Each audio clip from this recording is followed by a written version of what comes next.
III, founder and CEO of Fanbase. Listen to what I'm about to tell you.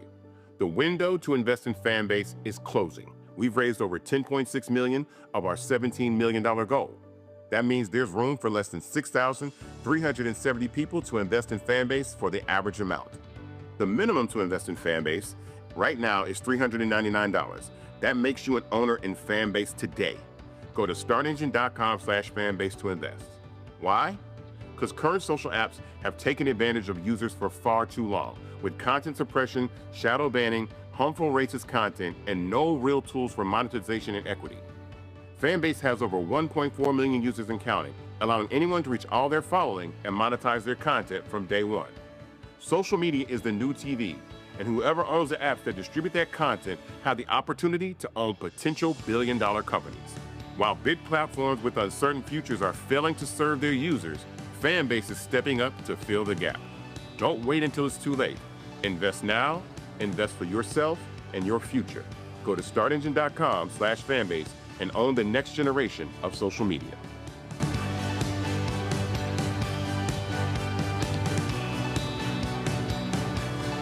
Folks, Black Star Network is here. I'm real revolutionary right now. Support this man, Black media. He makes sure that our stories are told. Thank you for being the voice of Black America, Roland. Stay black. I love y'all. All momentum we have now, we have to keep this going. The video looks phenomenal. See, this difference between Black Star Network and Black-owned media and something like CNN. You can't be Black-owned media and be scared. It's time to be smart. Bring your eyeballs home. You dig?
Today is Tuesday, May 6, 2025. Coming up on Roland Martin Unfiltered, streaming live on the Black Star Network. Trump administration's planning to dismantle the key Smithsonian museums, including the National Museum of African American History and Culture, is sparking outrage. CBC members are not staying quiet. We'll talk with Massachusetts Congresswoman Ayanna Pressley. Texas Congresswoman Jasmine Crockett gets in the GOP's ass about them coming after Black history, Medicaid, and jobs. You don't want to miss tonight's Crocket Chronicles. The Pentagon orders deep cuts to top military brass. They want to cut the number of four-star generals. What does that mean for Black leaders? Plus, the EPA moves to eliminate the Energy Star program, threatening energy savings for millions of Americans. I told y'all they don't care about regular, ordinary people. And the late Chuck Stone, my alpha brother, a trailblazing journalist, educator, also former editor of the Chicago Defender and a former president and co-founder the National Association of Black Journalists, posthumously awarded a special Pulitzer Prize. We'll tell you all about that. That and more. It's time to bring the funk on Roland Martin Unfiltered. On the Black Star Network, let's go. He's got it. Whatever the miss, he's on it. Whatever it is, he's got the scoop, the fact, the find. And when it breaks, he's right on time and it's rolling. Best believe he's knowing. Putting it down from sports to news to politics. With entertainment just for kicks, he's rolling. It's on go, y'all. It's Roland Martin, yeah. Rolling with Roland now.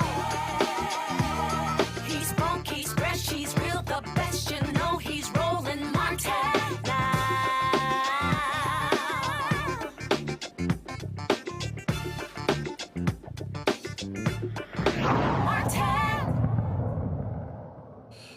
We all know Donald Trump is an idiot. Now, we know that man didn't spend any time going to museums as a child because he literally is one of the dumbest people ever to occupy the Oval Office. Now, one of the things that you're seeing the attacks on the arts. He's completely taken over the Kennedy Center, changing how they do business, saying that, oh, they should be recognizing different people. You know what that means. It's going to be a whole bunch of country artists and, of course, Trump ass kissers who he's going to be recognizing. Then, of course, we see now he wants to make cuts. They want to stop National Medal of the Arts, the humanities, and we go on and on and on. And then the attack on the Smithsonian. All of this is happening because this is what dictators do. They attack the culture icons. They attack education. Don't want people learning.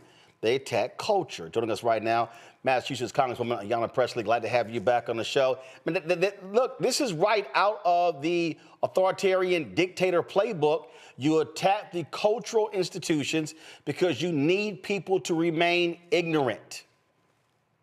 Absolutely, Roland. Those are the actions of a dictator that pushes lies and propaganda. The reason why they're anti-woke is because they want a citizenry that is asleep, that is ignorant and uninformed, that is indifferent to the suffering of their neighbors, and that is inactive. And that's why the only way that we can beat a dictator is with defiance. We have to resist and reject at every turn and not accept this draconian, white supremacist, dystopian view of Donald Trump's America. And that's why myself, Congressman Tonko, who chairs the Museum Caucus for the House, It is why we've partnered together in demanding the Inspector General let us know exactly what would be the impact of Donald Trump's executive order, which means to defund and dismantle our cultural institutions and in the name of anything that is race-centered or divisive. I mean, just does not want an accurate telling of history. And so some 70 members of our caucus have signed that letter with me. This is one of the few inspector generals that has not been fired, Roland. You know, they are statutorily obligated to respond to Congress. And so we're demanding answers because the Smithsonian was established in the 1800s to be independent and to be nonpartisan. So this flies in the face of its mission. And again, it's attack on Black folks and our history. Unsurprising because Donald Trump is anti-Blackness on steroids. And Roland, something I know you'll appreciate that I found most alarming in the executive order is that it says that race is biology, that it is not a social construct. And that is actually the belief system of the Ku Klux Klan. Oh, I mean, it's no shock at all when you look at in terms of what they're doing. And all of this is directly out of the playbook of Project 2025, which we tried to warn people, and people kind of like, oh man, y'all making too big of a deal about this. And it's like, well, it's right in front of you. This is what they're doing. They want to destroy all of these institutions because they want to establish this as an ultra right-wing extremist conservative nation. That's right. And Roland, people may not appreciate that not only is this a direct assault on Black history, not only do they not want a history being taught that tells people how to overcome domestic terrorism, of the Ku Klux Klan, of a weaponized government, of how to overcome oppression. But this is not only an attack on our Smithsonians and our Blacksonian here in Washington, D.C. There are some 200 affiliates throughout the country that benefit from the technical support of shared exhibits and of funding throughout our country. So it's not just about our Smithsonians here. It stands to have an impact to some 200 affiliates throughout the country. And moreover, it is an attack on the future of the American Latino Museum and the Women's Museum, both things that Congress has been working on for quite some time. The thing that I think people need to also understand that we're seeing here is what they also want is they want to go back to the original white man's version of what American history is. They don't want the record to be corrected. They want those lies to continue to be promoted. And I keep telling people, all of this came to a head 5 years ago with the murder of George Floyd. That sparked what I and others were calling a third reconstruction, and that was anger. So therefore, they attacked Black Lives Matter in 2021. They attacked critical race theory in 2022. They attacked woke in 2023. Right. They attacked DEI in 2024. Right. And so this is what they're saying. They do not want a true, accurate telling of American history. They still want his story to prevail. And what Donald Trump will do is literally order changes to these museums to tell that fake white man's American history. That's right. And very consistent with someone who seeks to make America Jim Crow again. And, you know, this is an anti-freedom agenda. This administration, this hostile administration in the midst of this hostile government takeover, they mean to control what books we read. They mean to control our museums. They mean to control what we do with our very bodies. This is an anti-freedom agenda, and it's an attack on the freedom to learn. You know, something as basic and fundamental as that. So we're demanding answers from one of the few inspector generals that's still standing. They are accountable to Congress. And again, we're looking at in every way that we can get transparency and better understand how will the Smithsonian continue its mission and what will be the impacts of this executive order. on the Smithsonian's here, the Smithsonian's that were in the pipeline, and again for those 200 affiliates. But, you know, what I'm most focused on is that Blacksonian in the midst of this, you know, period of an emboldened white supremacy and anti-blackness on steroids. Look, this happened today. Go to my iPad. A judge blocks Trump from shuttering federal agency that funds museum and libraries. And of course, U.S. District Judge John McConnell in Providence, Rhode Island, agreed with 21 mostly Democrat-led states that Trump's March executive order directing that the agencies effectively be wiped out violated the U.S. Constitution. He said, quote, "This executive order ignores the unshakable principles that Congress makes the law and appropriates funds, and the executive implements the law Congress enacted and spends the funds Congress appropriated," wrote McConnell, who was appointed by former President Barack Obama. This is the thing here. Republicans are silent. They are letting this thug do whatever he wants to do. And what Donald Trump is suggesting is that members of Congress, the 435 in the House, the 100 in the Senate, y'all don't get to do a damn thing. He wants to be the king, the dictator. All power rests with him. And this is critically important because a lot of people, and I guarantee you, you've been hearing this. You know what? We need to be careful how we play this. We need to be very gentle because, you know, this can make him mad. Listen, this thug will do what a thug does. We have to be responding with a fierce sense of urgency and hitting him with everything. And that means what members of Congress do. That means protests. That means lawsuits, everything, because you cannot give this thug an inch. Absolutely not. Like I said, he's a dictator. The only way to beat a dictator is with defiance. And the fact of the matter is that, you know, MAGA is a cult, but it's a movement. And, you know, I was talking to President Morial about this earlier today. The only way to beat a movement is with a movement. So, yes, this is on members of Congress to, in our defensive strategy, to litigate, to legislate, to agitate, to mobilize, to be exhaustive. Because, Roland, I don't believe that this is just about how do we weather the next 4 years. I believe this will shape and determine the next 100 years. Yeah. So everyone has to give a damn about this. And I need everybody, you know, to reach out to their members of Congress and ask them, I'm just appealing to people of conscience. Do you want an accurate telling of history? This is an attack on the freedom to learn. This is an attack on the accurate telling of history, of our intellectual freedoms. And again, it flies in the face of the original mission of the Smithsonian to be nonpartisan and independent. And here's Donald Trump saying, I don't want anything that's race-centered, when everything that he does is centered on identity and race, but nothing that's race-centered or divisive. And that could certainly define what this administration is and what they're about in every single way. So we need everybody. I'm glad you made the point that this is a 100-year battle. I mean, that's literally what I wrote in my book, White Fear. I said, this is a war. This is not about the next election. They want to lock in this. They want to seize the power, and they want to destroy these institutions, and they want to lock this in for the next 50 to 100 years. And so what we are doing is today we are literally countering these actions for the benefit of our children's children's children. That's right. That's right. And the thing is, you know, Roland, one of the things that gets on my nerve is that whenever Democrats in the minority, people will say, well, are you open to bipartisanship? I'm like, where's the party to be bipartisan with? This is a cult of cowards that have been complicit in the wholesale harm of our people. And ain't nobody ever asking them to be bipartisan. No one ever never asked that question. That's why I didn't even like you a vice president. They never asked that. And then in our committee hearings, in the midst of this budget reconciliation, they have been silent.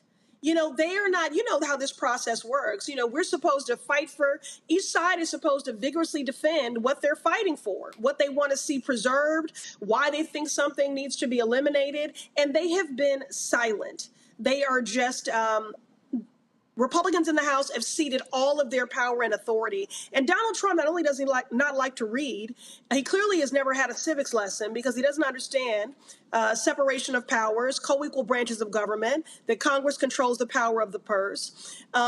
Again, they want a citizenry that is ignorant and uninformed. And that's why I'm so grateful for you, Roland, because you're making sure that people do have the information. And just even a free press, a free Black press in this moment is probably one of the most radical things. So we're grateful for you. Well, absolutely. In the spirit of William Monroe Trotter, who was thrown out of the White House by that racist President Woodrow Wilson because he dared to challenge him to his face, this is what the moment requires. Congresswoman Ayanna Pressley, I appreciate it. Thanks a lot. Thank you. Folks, I was just referencing that judge's ruling regarding museums, but it's not just museums. If you actually go back to my iPad, it says the judge halted Trump's order from being implemented at the U.S. Institute of Museum and Library Services, the Minority Business Development Agency, and the Federal Mediation and Conciliation Service pending the outcome of the case. I want to bring in my panel, Dr. Mustafa Santiago Ali, former senior advisor for environmental justice at the EPA out of D.C., Randy Bryant, entrepreneur, author of Never Says, 25 Phrases You Should Never Ever Say to Keep Your Job and Friends, out of D.C., A. Scott Bolden, he's an attorney, and also, of course, worked with PACs with the National Bar Association and others. Out of D.C. Let's get right to it here. That particular point that I'm making right there, Mustafa, because Trump, again, was lying last time he was there, and he's got all these Simple Simon Negroes running behind him, but they talk about, what Trump is going to do for Black folks in economics. He wants to get rid of the Minority Business Development Agency, and so this judicial ruling really is critical. Yeah, it's powerful, and I look forward to actually reading it. You know, it is interesting because he understands that when you have these entities in place, you know, that are focusing on minority businesses, and of course, I know folks will break down what that actually looks like, but it does also benefit Black contractors and subcontractors, and helps to build wealth for those individuals. I know a number of folks who have businesses in the federal contracting space, and who have been able to make sure that they also gave others, other Black folks and other folks, an opportunity to learn, to garner skills, and then to go on and start their own businesses. So it's incredibly important what this judge has done to make sure that he or she, I'm not sure which one they were, said that this has to halt and that you can't proceed in this particular moment. So it's exciting to hear that folks are continuing. Every time it almost seems like when we go to the courts, folks end up winning in relationship to some of these things that the Trump administration has been doing to harm communities and to harm businesses and to harm the country as a whole when you look at the real economics that are going on. So I'm excited to hear how that all turned out. Well, Scott, here's the thing, though, because what the thugs in the White House are focused on, they don't give a damn about any district court judges or appellate judges. In their minds, every single case filed is going to be determined by the Supreme Court, and from their position is they're going to always rule in their favor. And so that's the position that they have taken. Scott, you're on mute. Yeah, hit the button, Kappa. Now talk. Nope, you still muted. All right, let's go to Randy as Scott tries to figure out what he's doing. Randy, y'all walk Scott through it because Scott, we got you muted on our end. Randy, go ahead. You're right. I mean, one thing we have to give them credit for is that they've been very strategic. So they stack the Supreme Court, you know, and they make decisions that are absolutely going to support Trump and what his cronies of cowards want. And what they want, very clearly, it was laid out in Project 2025, as you said, is to really ensure that white supremacy continues to reign strongly. And they're doing things to ensure that Black people do not have a chance of making it in America. The small concessions that we were given that considered race and really considered clearly our history and accurately our history, they're wiping out. That's why they don't want us to know our history, because if you knew the history, if you understood, you know, our legacy starting from being enslaved through Jim Crow and the Civil Rights Movement, it would be very clear that, of course, there needed to be some programs in place to help us to build wealth and to educate our children and to have health care and things. But they're wiping those things out so they can set us back a full century. I agree. When you said what you said about they're setting us back 100 years, and this is not about right now, or it's not about the next 4 years. It really is about ensuring that we do not slide back to where we were over 100 years ago. You are absolutely right, because they are attacking all the programs that people fought so hard to put in place to help us gain footing in this country. All right, Scott, you ready now? Can you hear me? Yeah, now we can hear you. Okay, I wasn't on mute. But let me just say this, Mustafa, don't get too excited, brother, because the win is short, but it's about the long game. Expanding executive power. This is exactly what the Republicans want, I think, as Roland said earlier with Ayanna Pressley. Because ultimately they want to get to the Supreme Court. You'll see the Supreme Court rule that they can legally ban transgender people or ban them from the military, which is a huge decision and goes counter to everything we know within the Constitution of fairness and equity and justice. So there's hope at the Supreme Court. So they're just going through this process.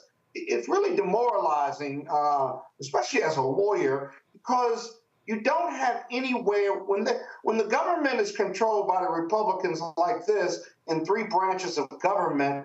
Where do you go for relief? You fight on the streets, you fight with the inspector generals, you fight to protect yourself, but with an inactive and immoral Republican delegation in both the Senate and the House and the White House, where do you go for some relief? The Article 3 courts, District Court and Court of Appeals, are doing their job, even though it's appointed by Trump.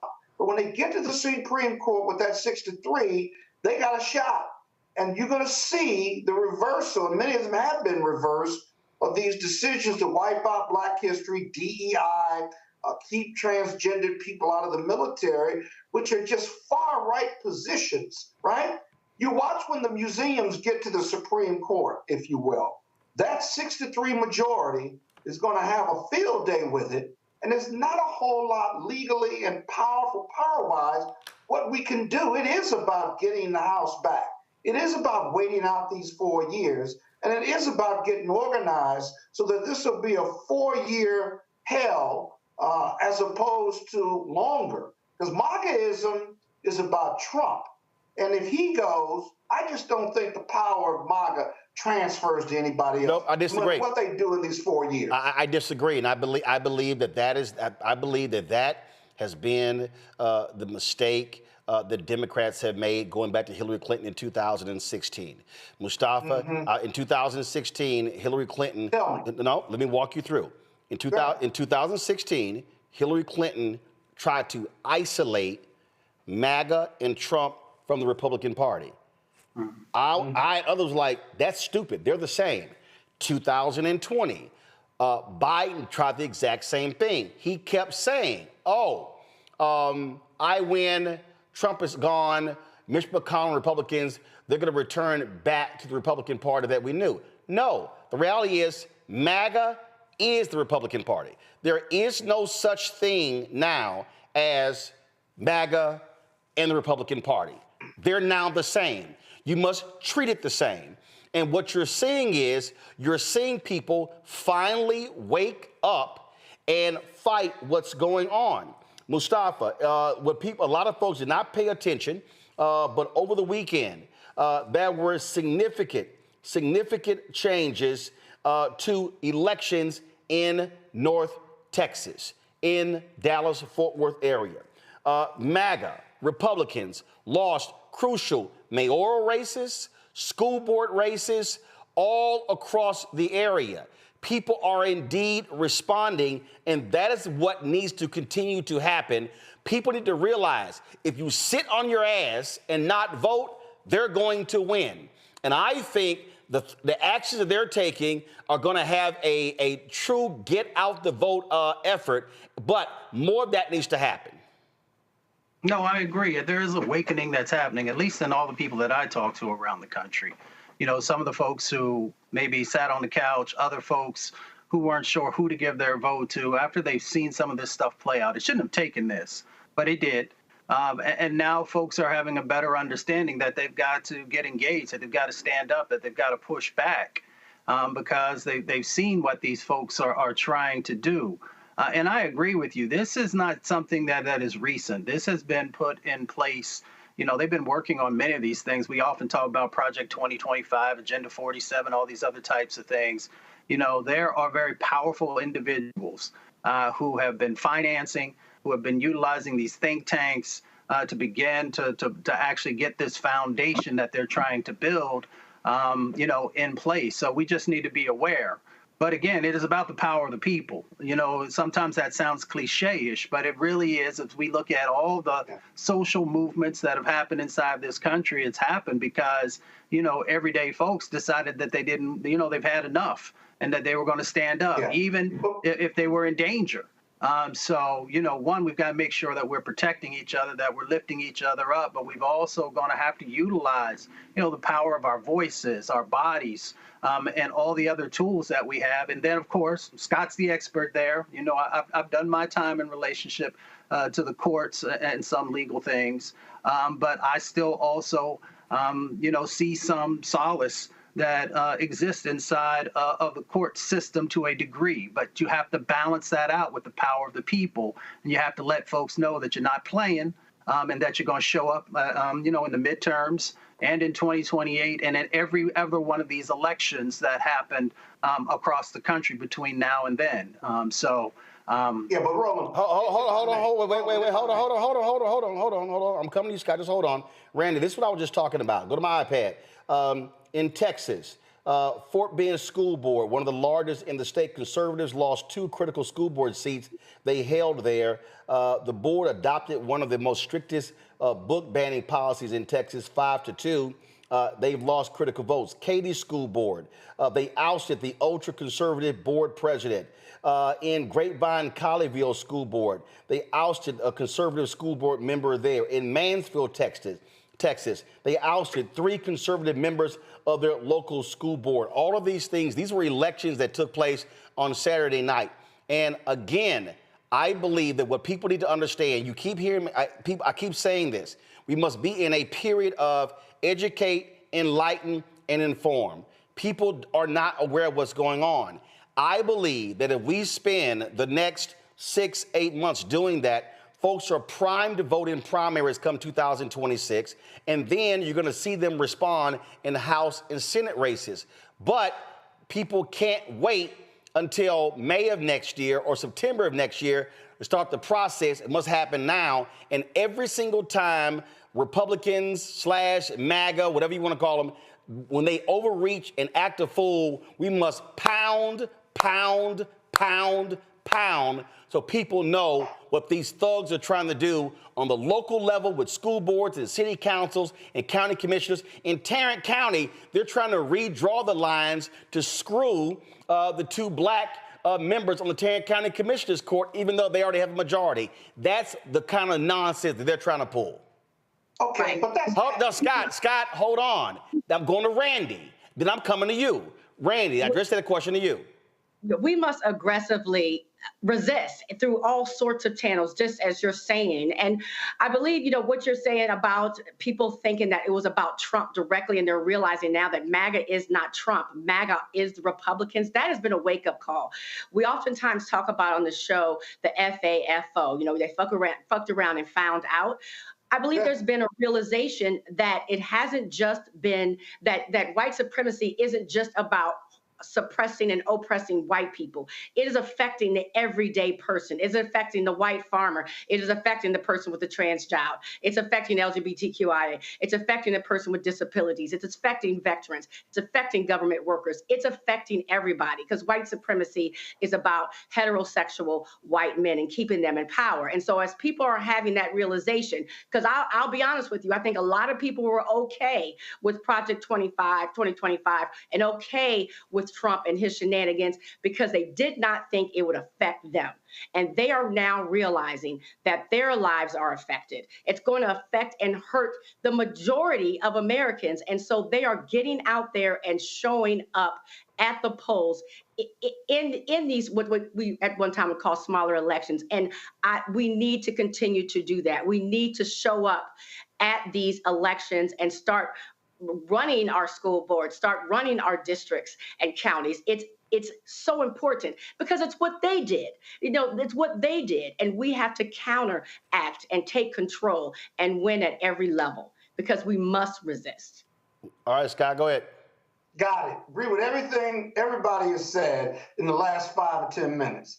Except one problem. That's only half the issue. The other half, Trump is polling at 36%.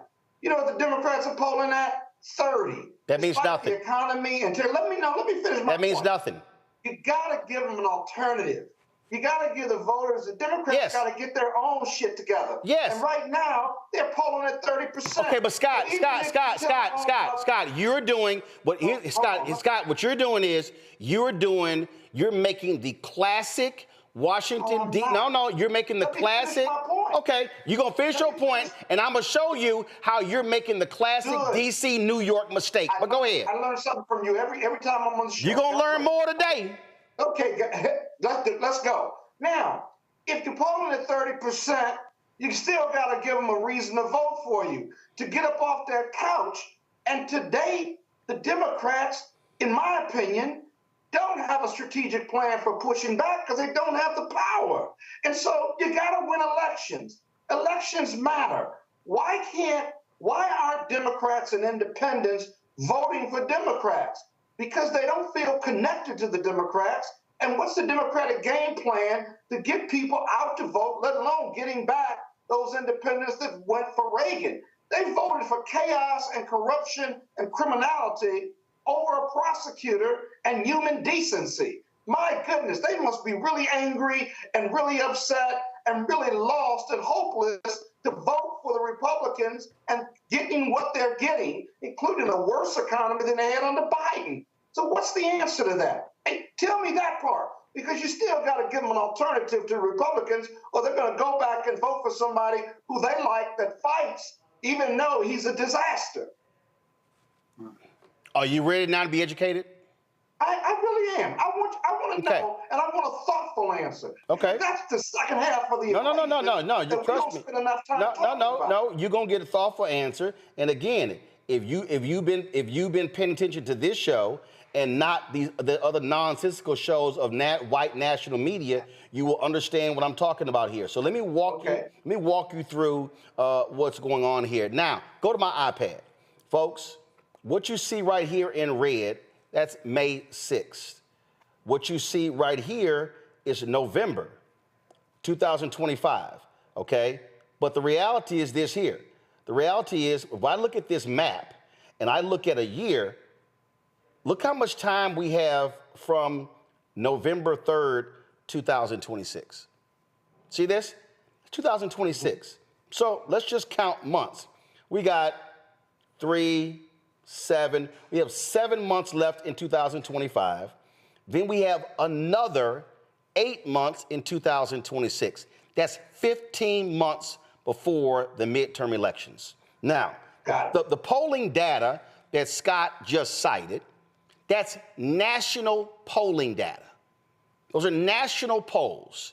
What they're talking about are national polls in terms of how they view Republicans and Trump and Democrats.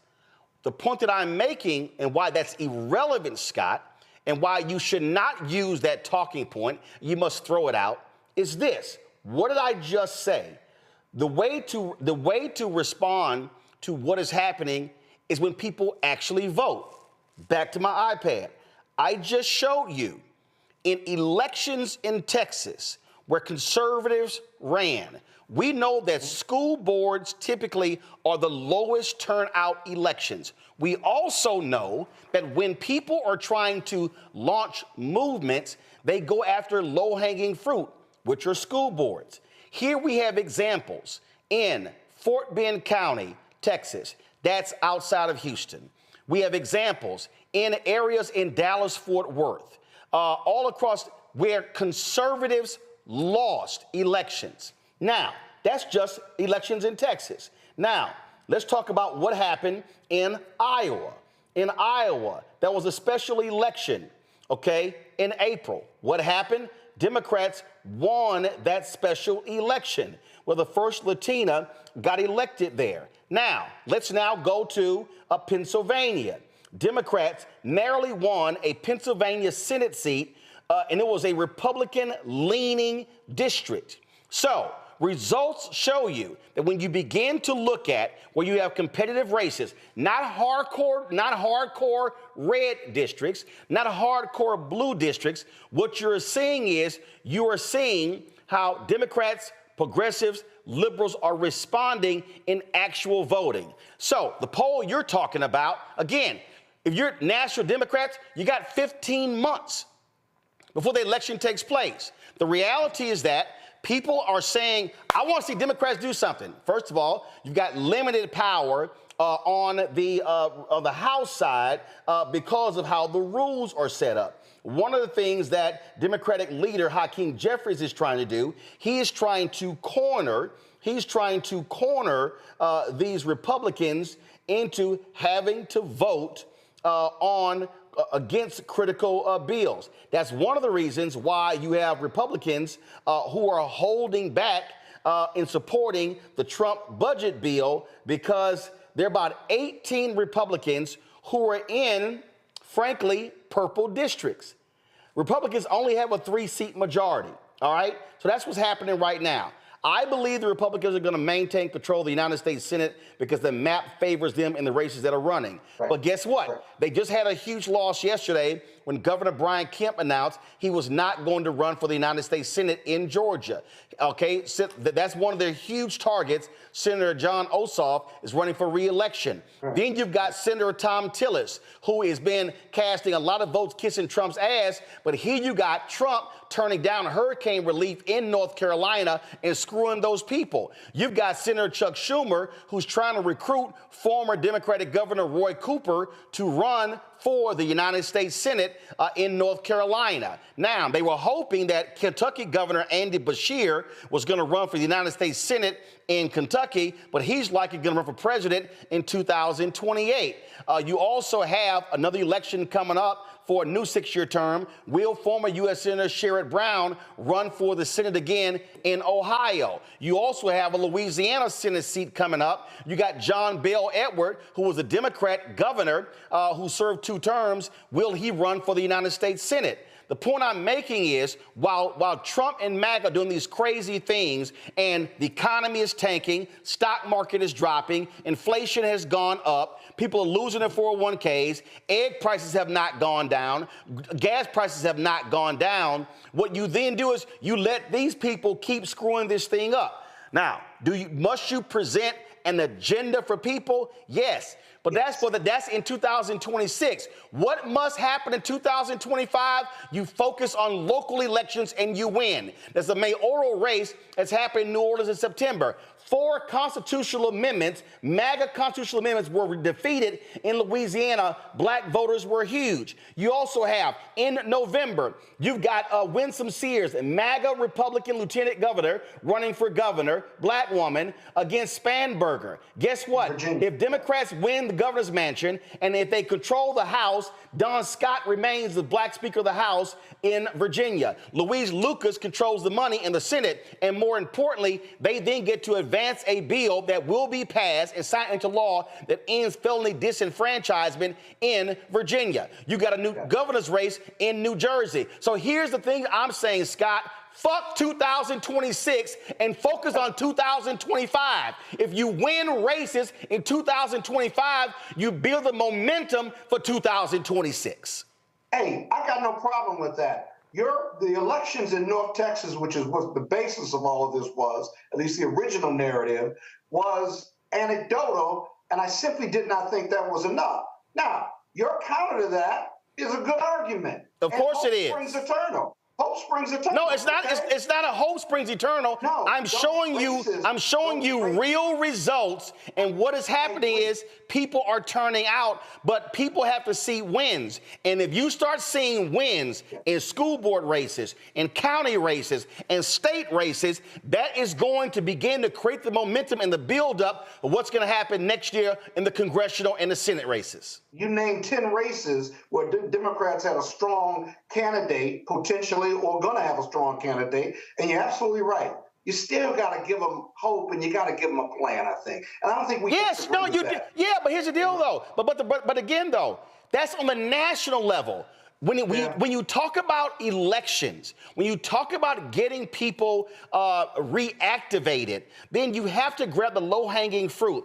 Mustafa, this is very simple. If I'm out here, if I'm trying to get somebody's attention, I got to sit here and say, hey, y'all, we can't do nothing about 2028 right now. The election, Trump is going to be there till January 2029. Today, we can't do nothing about who controls the House and who controls the Senate.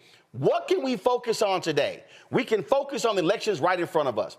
And Kamala lost November 5th. Vice President Harris lost November 5th. On this show on November 8th, people were like, damn, bro, you moved on. I said, y'all, she lost. I'm not about to be in a perpetual state of mourning. She lost. What was I talking about on this show on November 8th?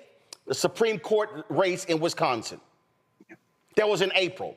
What was I talking about? The special elections in November.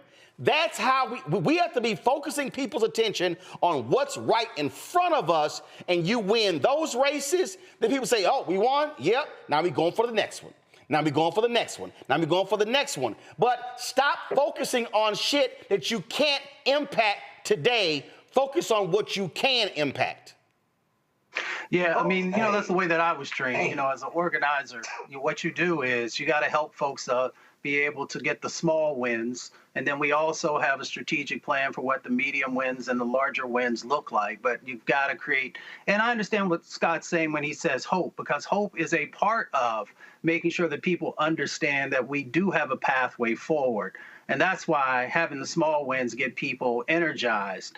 They begin to believe again that they have the ability and they have the power to actually help to make the change that they're looking for. So, if you've ever been anyone who's done anything with frontline work, if you've ever been an organizer, you understand the steps that are necessary. And we've just got to make sure that we're getting back to that we're implementing that, and that we're making sure that people understand, as in the words of my grandmother, you have power unless you give it away.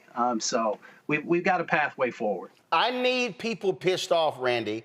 I need people, when they see what's happening, to go, this is some bullshit. And the response is, okay, what you going to do then? Are you going to complain about it? Or are you going to change something? That's what needs to happen. Listen, I know Alabama is red as all get out, but all that money Alabama universities are losing because of cuts to the National Institutes of Health. Oh, I hope Democrats are mobilizing, organizing people. People need to understand, I can be pissed off and mad, or I can exact revenge at the ballot box. But I have to be educating people now on what they're doing. And we got to be saying, see that? See that? Like, for instance, all these FBA Negroes who are running around here talking about, oh, yeah, Trump going to put money in my pockets. Oh, well, guess what? He wants to defund the Minority Business Development Agency. Oh, by the way, Trump wants to unleash the cops against you by indemnifying them and then giving them even more protection. Oh, don't be shocked when he gives a pardon to that deputy sheriff who got fired in L.A., who brutally beat the black woman who was filming the encounter at the grocery stop. Oh, don't forget the 2 cops in Washington, D.C., who led a chase, and the black boy, the 21-year-old black guy, ends up dying. Well, then Trump pardons them. Those 2 cops are now back on the force. This is how you show folks, like, oh, yeah, all y'all are running around here talking about, oh, how Trump's so good for your pockets. How your pockets doing right now? You must keep them aware of exactly what Trump is doing and how he is affecting us, particularly as a people. Like they say, you can rule the ignorant, you can manipulate the illiterate, you can do anything you want to the uninformed and the uneducated. So it's important and imperative that people know what's going on and how it affects us. So absolutely, they must be aware. Secondly, when you were talking, I kept thinking about that quote that always says, how do you eat an elephant? And it's one bite at a time. So yes, it's so easy to become overwhelmed if we talk about the election and that we have 4 more years with this supposed dictator. But if we look at this one bite at a time, one election at a time, one win at a time, one case at a time, we definitely move the needle. That's how we get through this. People have come out and said that part of the strategy for Trump and MAGA has been to overwhelm us. He's purposefully putting out multiple executive orders every single day. So we feel defeated. We feel weary. We feel as if we can't fight back. And yes, we do need to understand what he's doing, but we need to be more focused on what we need to do. And we do it one step at a time. And we will make progress. And it will get us to the elections in 26 and then further down. See, Scott, I'll show you how it's working. Go to my iPad. Guess who all of a sudden is opposed to Ed Martin's nomination to be the U.S. Attorney in D.C.? North Carolina Senator Tom Tillis. You know why? Because Tillis's ass is on the line next year. And what I've been saying to preachers, there was a preacher who's on the National Action Network board. They were going to their convention, and they were going to have a panel talking about the black church in the age of Trump. I said, man, don't waste your time with that bullshit topic. I said, you know what y'all should be doing? Y'all should be focusing on creating a non-organizing committee of black churches in Georgia and North Carolina to target that Senate seat. I'm telling you right now, what I said is black preachers should be mobilizing the black belt in North Carolina to take this punk ass out. And who is Tom Tillis? He is the architect of the voter and disenfranchisement law that was in North Carolina. This is the same man who blocked 3 black women from the federal bench who was appointed under President Barack Obama. This man needs to lose, so it's no doubt he is concerned about this here, and this is the kind of pressure folks should be putting to bear. So if you don't have any local elections in North Carolina, you don't have, guess what? The energy should be focused on mobilizing and organizing and teaching people about his record, so when the election comes up, we beat his ass in 2026. Ed Martin doesn't need to be the U.S. Attorney for D.C. He doesn't, because he's a Nazi sympathizer.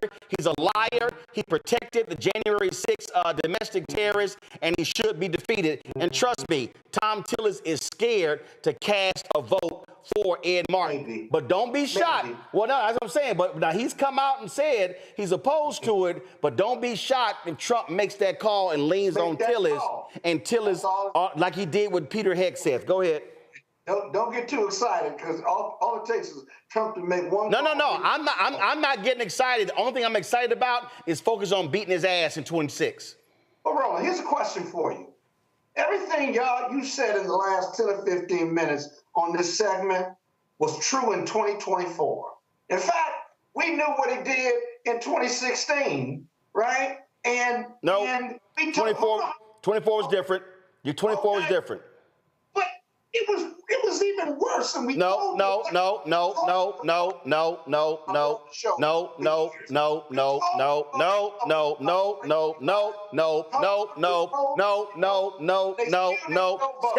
Scott, this is real clear, Scott. I don't give a, no, Scott, here's the deal. Scott, I don't want to hear it. Scott, you know what I want to hear it? I don't want to hear it. You know what I want to hear it? Okay. I don't give a shit about 24. 24 is over. It's over. Yeah, I know you don't want to talk about it. No. We've discussed 24. Scott, we've talked about 24. I'm not wasting any time on 24. 2025. We're in 25. Same stuff, right? That's a lie. It's 2025 right now. And you know what? Your rhetoric is the same. And you know what? Scott. Unless Democrats and independents vote, it's not going to change. Scott, that's a lie. Scott, allow me to show you some evidence of what happens when you educate people. There was an election in Louisiana. Scott, allow me to teach you some more that you don't know. That was a statewide election in Louisiana. There was an African-American who was running for governor. Black turnout was absolutely abysmal. It was atrocious. It was horrible. So what happened? Jeff Landry, the MAGA attorney general, became the governor. And what did he start doing? And because people did not turn out, then Republicans got a supermajority in the legislature.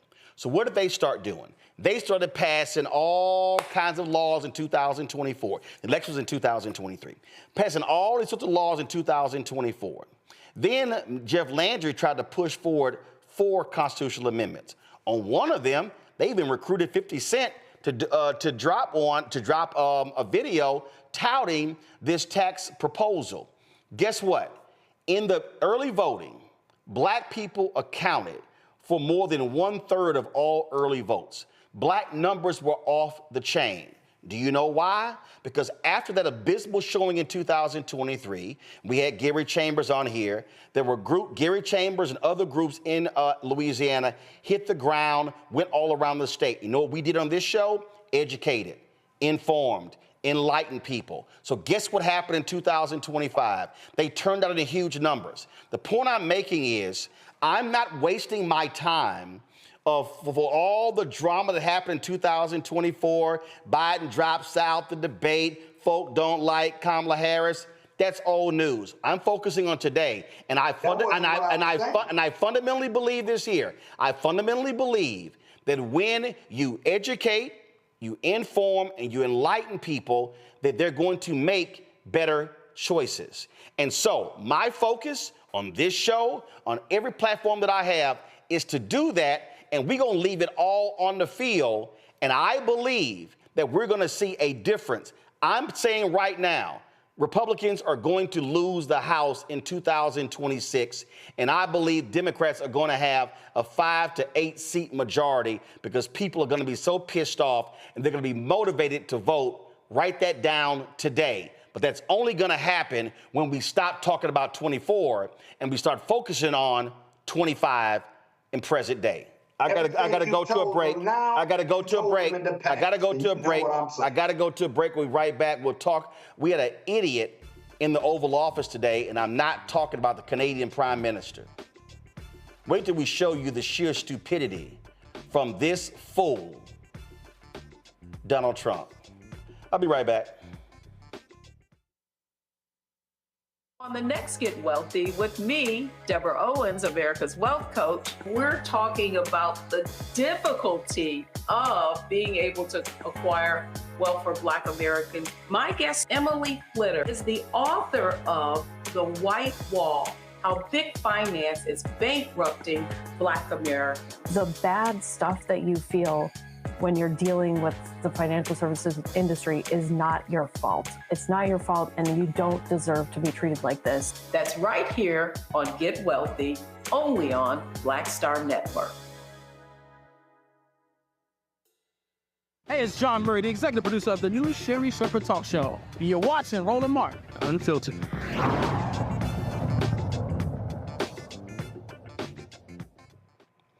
Folks, today, a real leader was in the Oval Office, just 2 blocks from where we sit. What is his name? His name is Mark. He's a Canadian Prime Minister, Mark Carney. He came to meet with the idiot who unfortunately represents this country. And if y'all want to see some sheer stuck on stupid stuff, how about this here? This dumbass, Donald Trump, started praising hockey players. He's talking about, how great things are. He starts praising a hockey player who plays for the Washington Capitals, who recently broke the all-time scoring record. The problem is the hockey player is from Russia. Watch this dumbass. I love Canada. I have a lot of respect for the Canadians. Wayne Gretzky, I mean, how good, the great one. You happen to have a very, very good hockey player right here on the Capitals, who I have a lot of respect. He is a big, tough cookie, too. Just broke the record. And he's a great guy. And, you know, we had the team here, and I got to know a lot of the players. But no, Canada is a very special place.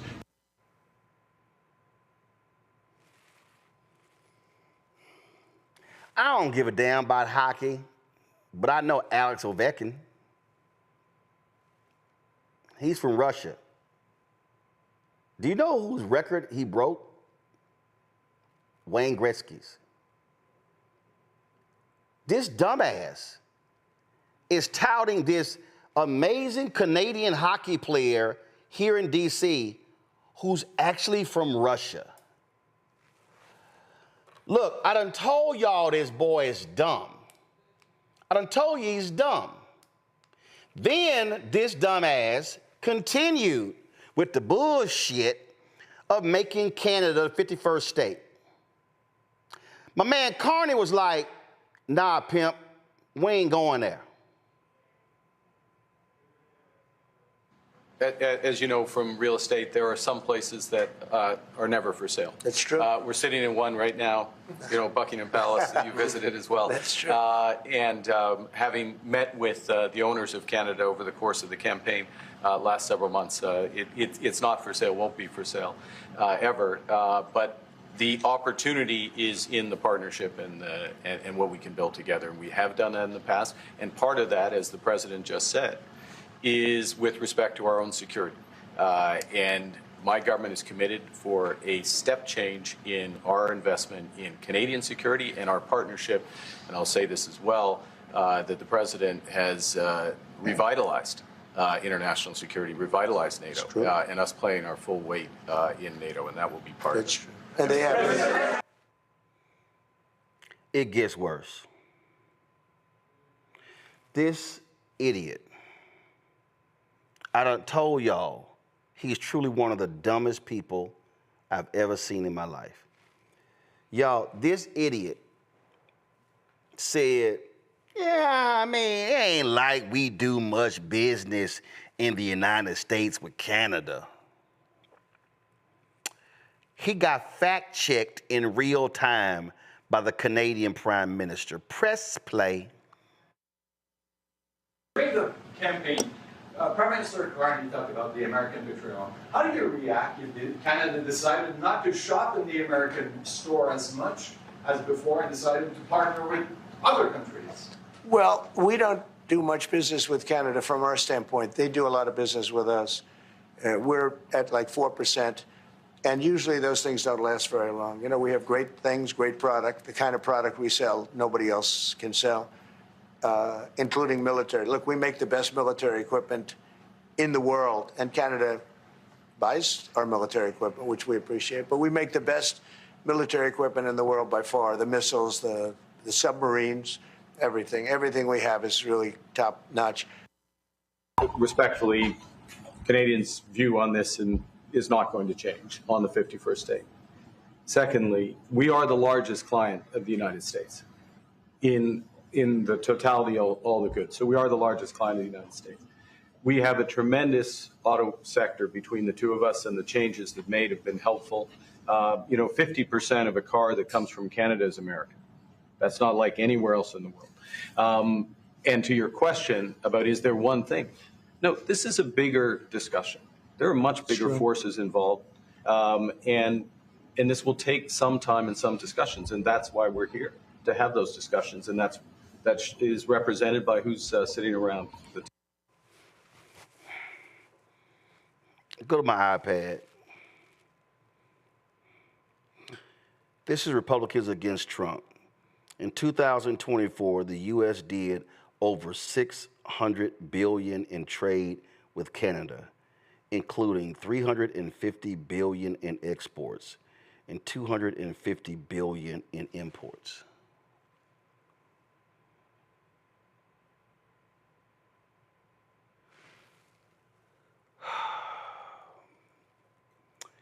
You know, Scott, there used to be a time when the President of the United States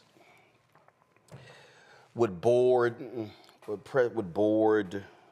Air Force One, and you would see that blue and white plane, and you would say, we're sending our best to talk to the world. And that was a time when visiting dignitaries would come. They would have these they're called sprays, in the Oval Office. And we could be fairly confident that the occupant of the Oval Office read the briefing papers that staff gave them, spent some time the night before in the private study in the residence, going over the information. But now, we have that dumbass from high school and college who didn't read any of the assignment, who didn't study, and then when they get called to the front of the class to explain a particular chapter, they start talking about the trees and the winds and the birds and how beautiful things are and how amazing and beautiful the writing is and the topography. And you're sitting in class like, that's my reaction anytime this dumbass Donald Trump talks. The democracy and the Constitution is there are not a whole lot of qualifications you need to be president. All you got to do is give one more vote to the next guy. Just one more vote. So you can be a racist, you can be dumb as hell, and if you get more votes than the next guy, you win. The founding fathers never contemplated that Donald Trump, to be president, you had to be a leading thinker, leading person, leader, if you will, and competent in some part, politics, democracy, business, whatever the case might be. At least that's how they contemplated it. This is the danger of democracy. If you put that screen back up that you just had when you were talking, that $350 billion of exports represents 17% of all of our exports. I'd call that doing business with Canada. And the other thing is this, our joint security efforts, securing North America, north of Mexico, right, up into the northern border of Canada, is all U.S.-Canadian forces. In fact, if you go to any training facility in the U.S., you're likely to find some Canadian troops training with U.S. troops. And so picking a fight with Canada, there's more similarity than dissimilarity, and picking a fight with them over tariffs and what have you. What about professional services? You know, we never talk about professional services, right? Canada, we're upside down with Canada and other countries on the amount of personal services that we export versus they import from us than just these hardcore goods. Because we don't talk about services. So if you combine those two, it kind of works out. It kind of evens itself out regardless of the tariff for goods, if you will. I was just reading a report on this in the Washington Post. And so there's a fuller, more complicated picture to this, which is the irony is you have a president that's not well read and just wants to do tariffs because they did it in the 20s and 30s, which, by the way, caused the Great Depression. Nobody ever says that, or he doesn't think that either, but it did. So there you have it, Roland. What we're now seeing, Randy, Canadians are like, yeah, we ain't going to Florida. Nah, Canadians are like, nah, Las Vegas, y'all can go to hell. And the numbers are, when I say the numbers are dropping like crazy, they're dropping like crazy. I'm gonna find a video in a second where the company that controls the Bellagio, they're like, yo, we laying off concierge people at every hotel except 2. Folks aren't coming. Okay, right. So when you shit on all the rest of these countries, they like, all right, we good. And then when you start snatching folks' cell phones, going through customs, they're like, yo, it's other countries we can go to spend money. This dumbass has killed American tourism, but he goes on, does an interview, I think, other day, he goes, oh no, tourism is up. The interview with Terry Moran, Terry Moran's like, no, it's not, it's down. This dumbass is living in his own delusion, and the minions around him going, yeah, boss, it went up, when it's down massively. Significantly down, and people are losing their jobs because this man could not keep good relationships with the people who are our greatest allies at one time. Canadians are all over doing videos saying that they will not come to America. They're canceling plans left and right, and it's affecting the hospitality industry here in the United States. And what is so incredibly insane about it is he wants to act as if he's the strong leader, but he doesn't even understand the business. I mean, how do you say that we don't do much business with Canada and they're third after China and Mexico in the affect the amount that we do business with? And he has no idea about it. I mean, I get secondhand embarrassment every time he opens his mouth. And then you have Vance and Rubio just sitting there. I mean, I would be biting my tongue if this is my boss, with a prime minister just spouting just inaccuracies, one after the other, obviously not knowing what he's doing. So not only do we have the audacity to be aggressive, we're aggressive and then dumb with Canada. So I'm not mad at Canada. When everything they said they were going to do, when they said they were going to cut the electricity, I was like, I can't be mad at them. When they say they're not visiting the United States anymore, I can't be mad at them. Like, I wouldn't mess with us either. Here's Mustafa, this is real basic. I mean, it's some basic-ass home training. I mean, home training is when, a guest comes to your house. They might say some ignorant shit. But you're trained not to go there. You're trained to be respectful. You may not like your nephew's girlfriend, but home training, you don't cuss her out in front of everybody else. This dumbass he just insults. Yeah, man, but what we do with Canada ain't really nothing. He insults sitting right there. And I'm glad Carney was like, hold up. And see, what he does is, then what Trump does, like, y'all please find that video when he was going off and Muriel Bowser was staying right there. He was saying some crazy shit, and her whole body language was like she. First of all, I'm sorry. I'm going to walk the hell off. Or at least just stand there and drop your head and just do this here. Just do a small nod or something. Right. This is literally what the 77 million dumbasses who voted for him said, hey, here's our best, world. Well, what you're seeing play out is the paradigm of privilege, right? This individual has always had privilege his entire life. He's able to do and say whatever, even when it wasn't true, even when it wasn't helpful. And now he's taking it once again to the White House on the international stage. You also see the dumbing down of America because it starts at the top. The policies that they've moved forward on have made us in a worse position.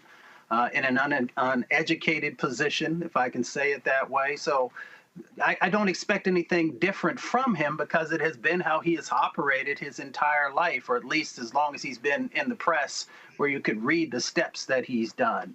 But it goes back also to American folks who made a decision to put an individual who they knew was uneducated when it comes to the policies, who is uneducated and finding ways of bringing a country together, who is uneducated and having the ability to uplift a country. So we see it play out now. So when you have the dumbing down of America, this is what you end up getting. But you also have the ability, as we talked about in the previous segment, to begin to change that dynamic by making sure that we are infusing our own sets of energy to actually educate folks and to get people prepared for these opportunities that are coming. You know, I went ahead and found y'all. I'm telling you. So yesterday, you know, they were all in the Oval Office. Roger Goodell, NFL Commissioner, Muriel Bowser, all, you know, talking about, you know, building the NFL stadium, coming back to D.C. And can you imagine having to stand there if you're Bowser and Roger Goodell and you stand there and going, this is an idiot next to me. This is literally a dumbass. I just want y'all, I'm gonna play 2 clips. Don't look at Trump, because if you do, you're gonna like go to stone, like the Bible says. But I just want y'all to look at, matter of fact, can I zoom in? Yep, I can. I'm gonna zoom in on her face. I just want y'all just listen to this fool talk and watch her face. You would implement tariffs on the film industry, kind of how that would work? Well, that's a different story, but our film industry has been decimated by other countries taking them out, and also by incompetence, like in Los Angeles. The governor is a grossly incompetent man. He's just allowed it to be taken away from, you know, Hollywood. Hollywood doesn't do very much of that business. They have the nice sign and everything's good, but they don't do very much. A lot of it's been taken to other countries, and a big proportion. And I'm actually going to meet with some because, you know, there's some advantages, I guess, and I'm not looking to hurt the industry. I want to help the industry. All right, that ain't the best one. Hold on. It's a longer one. I got to go. Let me find it. Hold on. And again, the sheer stupidity of this fool is... Okay, all right, y'all ready? Hold on. Let me zoom. Can I zoom in on this one? Okay, yep. I want y'all to see her face again. So they came in by the millions illegally into our country. They just flowed in through an open border policy that was insane. And what we've done is we've offered, you know the numbers, but because we're taking them out by the thousands, we're being obstructed. It's very unfair what's happening because the court system is it's very unfair. We have to get them out fast. These are bad people. These are people that are killing, and they've already killed many people in this country. The illegal immigrants that came in illegally through an open border policy, which is insane. We talk about common sense. That's not common sense. And they came in from the Congo, all over Africa, all over Asia, all over South America, parts of Europe. They flowed in and just walked right into our country. We had no idea who they were. 21 million at least. That's probably a low number. You know, you hear lower numbers than that. It's not. That's a low number. But many are really serious criminals and terrorists and people from jails. They emptied out jails. You know, Venezuela, their crime is down 72% because they took all the criminals off the streets and the gangs and they dumped them into our country. So we're getting them out. It's a very difficult thing with the courts because the courts have all of a sudden, out of nowhere, they said, maybe you have to have trials. We're going to have 5 million trials. Doesn't work. So Randy, this would have been me while that fool is talking. Ooh, this is a nice painting back here. Ooh, I like the decor in here. Ooh, this is nice. There's no way I could have stood there. I mean, and you know his ass lying. He's just lying. Listen. I mean, I'm sorry. Is she trying this? Listen, I've been there. This one of those where you just sit here when they talking, man, you just over here. Or you do one of these here. Right. Excuse me. Let me take this call. Let me step out. That's what you do. Because, I mean, I am not trying to be a part of that stupidity. Randy, go. Let me say this on behalf of all the sisters out here. Let me say, we sisters may be able to hold our mouths, our tongues, right? We may be able to, but our face is always going to tell people how we feel. That's what you could see right there with Bowser. Like, she literally was having tics. You could see she was biting her tongue, biting her mouth, eyes were shifted. She was having such a hard time holding it together. Like I said, we may be able to hold our Black woman's tongue. We may be able to do it, but it's tough for us. But our face will always give it away. And certainly you could see that right there. And I felt sorry for the sister because, whoo, yeah, that took strength. That took strength to hear all the lies spouting out of his mouth. I mean, they were there to announce the NFL draft is going to be held in D.C. in 2027, whatever. Okay, whatever. But that's when just lying. Right. Just lying. I mean, you know, Scott, you way more diplomatic than me. So I don't know how you would have handled that. There's only so much you can do, but Mayor Bowser, I got to tell you, when he said they came from all over Africa, that's what she really. He went to the Congo. They came all over Africa. Yeah. I was waiting for him to say. I was waiting for him to say, "Done brought them damn chucking spears," and I was just waiting for that. All over Asia, and this is the thing that gets me. When he starts out, they empty their jails, and they've killed millions of people since they've been here. They killed a lot of people. They're not killing people. It's some small percentage, but that's his narrative. And then he just starts to riff, and that becomes a narrative for people who vote for him. It's very dangerous using the bully pulpit as a presidential candidate or a president and stuff, because there's no empirical data to support that somehow people who cross the border in the South commit more crimes per ratio or per capita. Come on, Scott, you trying to use some damn common sense. Yeah, I know, but because I'm a lawyer. I just, you know, it just makes no sense. Well, call him ignorant and dumb. Yeah, he is. Well, speaking of not making. Here's the power of Trump, though. People believe that narrative, man. Cause they stupid too. Like they do. They stupid too. I remember when I was at CNN and I was on Anderson Cooper. John Avlon said, "Roland, we shouldn't call the American voters dumb. If your ass voted for Trump, you dumb." Right. But they believe this narrative, man. It's like a cult following. If he says it, then it's got to be true. And if he says it, when he's moving his lips, you know he's lying, because it's just no data to support it. He just riffs. And then it's all propaganda, right? And then he's got the power of the presidency now, so there's nobody that's going to correct him. The media tries to, Democrats try to. We get drowned out. Those forces get drowned out by the power of his presidency. And so people, not in Washington, but in the hinterlands, if you will, believe that. People in Illinois, I believe, Blue State Red State, his followers believe that. That becomes the truth. And then they turn on Fox News, and it's repeated on a rolling basis. And now you have the cult following. And now they'll follow whatever he says, including, I'm going to make it more painful for you now, despite the Biden economy, and we'll be okay. This is going to be the golden age for America, which is all bullshit, if you will. But he says it, and then that becomes the narrative and stuff.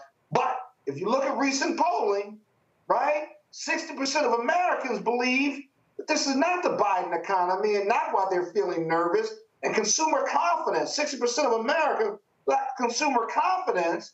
This is the Trump economy, because they know the tariffs and how he's implemented them has caused uncertainty. I think you should add that to your narrative about what's going to happen in 2 years. I think I found it's there already. I think I found that clip when I was slamming the birthers, and John Avlon, who's now in Congress, like, we shouldn't call the American voters dumb. Let me see if was this it? Go ahead and pick it up. And that's why, look, I know, John, I know we want to be nice about it, but I'm sorry. If we keep putting out fact after fact after fact, and people still don't believe the facts, they're stupid, John. That's what we call them in the real world. Well, maybe it's not nice or PC to call that on television, but this is ridiculous. I mean, think about it. This is a House of Representatives in a state saying, forget another state, forget a Republican governor, forget the head of the health department, forget all of them. They're all wrong. We want to see it ourselves. Hey, look, the state legislators in question aren't just stupid, they're cynical. And you know, this big problem, ultimately, it goes from an old quote by Jonathan Swift: you can't reason people out of something they weren't reasoned into.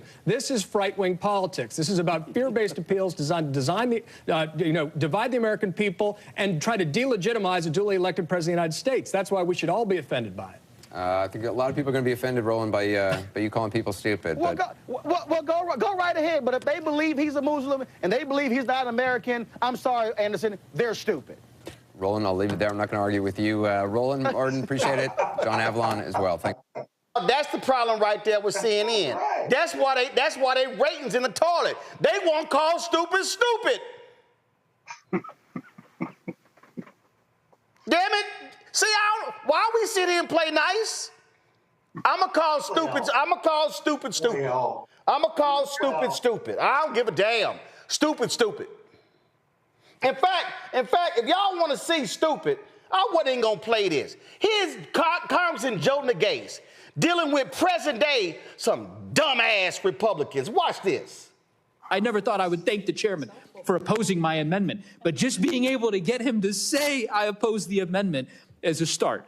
Mr. Stauber, do you oppose the amendment? You're going to vote on it in like 2 minutes. The country's going to know your position on it. I remind members to address the remarks to the chair. Oh, Mr. Chairman, does Mr. Stauber oppose the amendment? I'm directing the remarks towards you. Is that not? I yield back to, I yield to the ranking member. Sure. I'm just wondering if the gentleman from Colorado can tell from this angle that Mr. Stauber's working his phone there. His thumb is very nimble. Do you think he's playing Candy Crush or Minesweeper? I don't know. I again ask members to address the remarks to the chair. Mr. Chairman, I will say it pains me. It pains me because, again, I have great respect for Mr. Stauber and for many of my friends on the other side of the aisle. And I have to imagine that they find this as absurd as I do. I mean, if we are left to, we're now in a position in which Republican colleagues are not allowed to say whether or not they support or oppose an amendment when they will be voting on that amendment a mere few minutes later. I don't think that's how craven this process has gotten. I don't understand. Mr. Chairman, how about this? I'll ask a question. Of course, I don't expect an answer, but was there a formal memo at all issued by Republican leadership in terms of how the hearing should proceed, of members being allowed to answer questions or not answer questions or say whether they support amendments or? Okay, well, you might consider, yeah?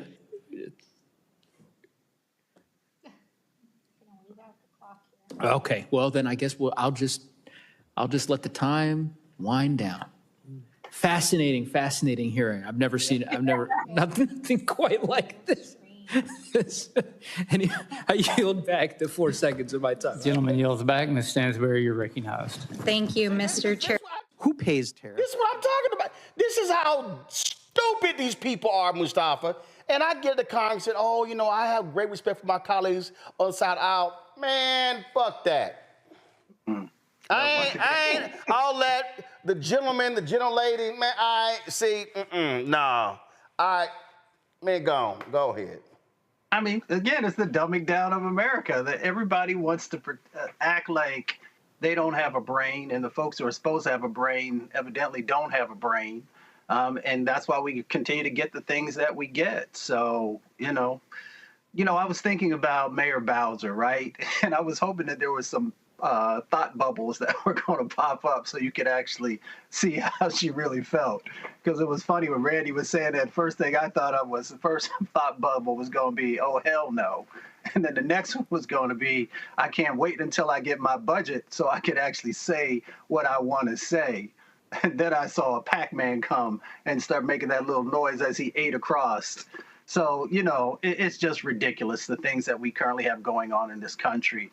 How we continue to go to the lowest common denominator, how we will put people in office who are unqualified. If you want to talk about meritocracy, you want to talk about merit, all you got to do is look at all these unqualified folks from the presidency all the way down who just are not prepared.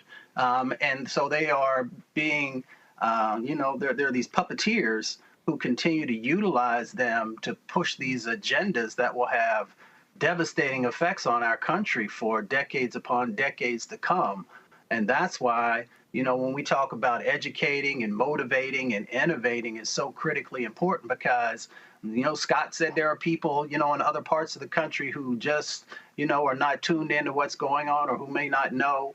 That's why we have a responsibility, along with others, to make sure that the real information is out there so we can deal with the misinformation and disinformation that continues to be pumped into people's brains. Because if someone continues to tell you something and there is no counter narrative to that, you will begin to believe it. That's why Republicans bought up all of those AM radio stations. I started talking about it years ago because they kept getting the same messages time and time and time again. And people begin to believe it because they're like, well, I heard it, on the radio, so it must be true. And then when I worked on Capitol Hill, I would see Republicans getting these talking points, and every one of them would say the exact same thing, even when they knew it wasn't true, but it became a part of the narrative. So that's why you have to be able to push back against these false narratives, against the misinformation and the disinformation and the foolishness that continues to go on, because it will become a part of the DNA of our country if we're not very careful. Listen, my thought bubble would just be one thought bubble. This mother, that'd be the only thought bubble I had. Look, the Congressman Joe Nagase thing wasn't the only sheer stupidity on Capitol Hill. Congresswoman Lauren Underwood questioned glam girl Christy Nome. Christy she raided the Department of Homeland Security costume closet, and she been wearing every costume all over the place. I guess she thought she was at the Met Gala. But here's Underwood questioning this dumbass. This weekend, the president made the remarkable statement that he, quote, doesn't know whether he has to uphold the Constitution. You, however, have taken a different position, both in your confirmation hearing and when you took the oath of office. You said that you were committed to complying with the Constitution. Do you still stand by that statement? Absolutely. I believe President Trump Excellent. as well. Let's start with Article 1, which gives Congress and only Congress the power of the purse. No money shall be drawn from the Treasury, but in consequence of appropriations made by law. But this administration is freezing, terminating, and even clawing back federal grants and awards that were already signed into law. These are taxpayer dollars that were appropriated by Congress for the specific purposes that we laid out. So, Secretary, let me ask you, do you believe the administration has the authority to subvert appropriations law to freeze and terminate congressional funding? The administration and the Department of Homeland Security used our authorities that we have to evaluate every grant that was in front of us and meet statutory requirements, but also to make sure that they were being spent appropriate. So, of course, the president is within his authorities. Make sure Ma'am, that this is my time. Thank you so much. Of course, the president's within his authorities to drive policy decisions within the bounds of federal law and the Constitution, but that's not what you've been doing. What I'm asking is whether you believe you have the authority to ignore appropriations law. Do you believe that the Constitution gives the executive branch unilateral authority to withhold funds appropriated by the legislative branch? We have evaluated grants to make sure if they're being spent appropriately, and work that is underway and was authorized has continued. Other grants that have not been started and have not been authorized or obligated, we have reevaluated. And I think you're talking specifically about grants potentially within FEMA that were non-disaster related grants. I'm talking broadly, ma'am, and Article 2 does not give the executive the authority to withhold funds, period. And multiple courts have weighed in to agree. Multiple courts have ruled in agreement. Congress controls the power of the purse. That is a fact. That's not a question. That is a fact. And so if the president disagrees with certain spending, Congress passed the Impoundment Act to create a legal process to seek rescissions, and we expect him to follow the law. This administration is not just ignoring the constitutional power of the people's elected representatives. It is also violating the fundamental right of individuals. Do you believe that the Constitution grants everyone in our country the right to due process, including non-citizens? The administration has the authority to. Ma'am, I'm looking for a yes or no question. Yes or no. Do you believe the Constitution? Yes, ma'am. Do you, we have not conducted in reclaiming my time, Mr. Chairman? Time is yours. Okay. Secretary Noem, I'm just looking for a yes or no here. Do you believe the Constitution guarantees due process to everyone in America? Due process is exactly what this Congress lays out. Yes or no? Okay, ma'am, I'll take that as a no. On due process excuse me, I'm trying to ascertain your understanding of the law as it applies to your department, and you as its leader should be able to give us a yes or no answer, because judge after judge has ruled that the law is not being followed. Do you believe that the U.S. government has the authority to deport American citizens? No, and we are not deporting U.S. citizens. I'm so happy to hear that you do not believe that the law gives you that authority, because the federal government has no authority under U.S. laws to deport any American citizen. And as I know, everyone viewing this hearing today knows that several American citizens have been deported to date. Secretary Noem, that was not a question. Secretary Noem, that oath that we both swore before taking office was to protect and defend the Constitution of the United States. Not the president, not a political party, the Constitution. And that's what we're going to keep doing here at the Appropriations Committee. Thank you. I yield back. Well, Randy, that's how you question a lying fool. I am glad that they both had on black, because Underwood killed that cosplaying fool. And it was a funeral. It was a funeral. Like, I get such pleasure in watching the way she broke that down and made it, because you could see Noem doing as she always does, not answering the question. And the question was, are you representing or respecting the Constitution? And we all know that the answer has been no, and that they have completely not respected the power of Congress whatsoever. And they're just they're just running rogue and acting as this is a dictatorship. So it was such a brilliant read. Oh, this brings me joy to watch the way she ripped her a new one. And she knows that they're breaking the law. Yep. She knows they haven't been respecting the Constitution whatsoever. They exactly know what they're doing. They're still doing it. Scott? Yeah, you know, the worst part of that question and answer was the fact that the cabinet member for Homeland Security, the director, could not answer that. The secretary. She the secretary. The secretary could not answer whether she believed in due process for all people who are in the United States. Because they don't. They don't. Exactly.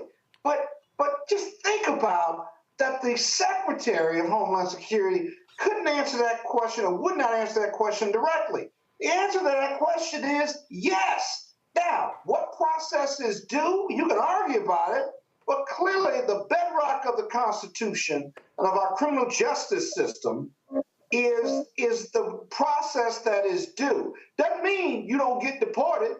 It means you get a hearing, you face witnesses, you get to respond to allegations. If you don't believe that, then you're violating the law every decision you make when you start taking people out of this country or calling them gangs or using the Alien Enemies Act and what have you, which the courts, even the Supreme Court, has said you got to give them due process. But Scott, it's no shock. Scott, it's no shock that she could not answer that, because this is her idiot boss Sunday on NBC's Meet the Press. Hold on. This is Trump on NBC's Meet the Press on Sunday. You think she's stupid? She just following in the footsteps of the simpleton in chief. Listen. Your Secretary of State says everyone who's here, citizens and non-citizens, deserve due process. Do you agree, Mr. President? I don't know. I'm not a lawyer. I don't know. Well, the Fifth Amendment, your Secretary of State says everyone who's here, citizens and non-citizens, deserve due process. Do you agree, Mr. President? I don't know. I'm not a lawyer. I don't know. I don't know. I don't know. I don't know. Okay, okay, I got a little more to play back. Okay, here we go. Fifth Amendment says I don't know. It seems it might say that, but if you're talking about that, then we'd have to have 1 million or 2 million or 3 million trials. We have thousands of people that are some murderers and some drug dealers and some of the worst people on earth. Some of the worst, most dangerous people on earth. And I was elected to get them the hell out of here, and the courts are holding me from doing it. But even given those numbers that you're talking about, don't you need to uphold the Constitution of the United States as president? I don't know. I have to respond by saying again, I have brilliant lawyers that work for me, and they are going to obviously follow what the Supreme Court said. What you said is not what I heard the Supreme Court said. They have a different interpretation. Is anyone in your administration right now in contact with El Salvador about returning Abrego Garcia to the United States? I don't know. You'd have to ask the Attorney General that question. Damn, it's a lot that dumbass don't know. Let me tell you something.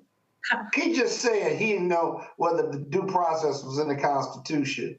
The problem is this, and I'm not being too lawyerly.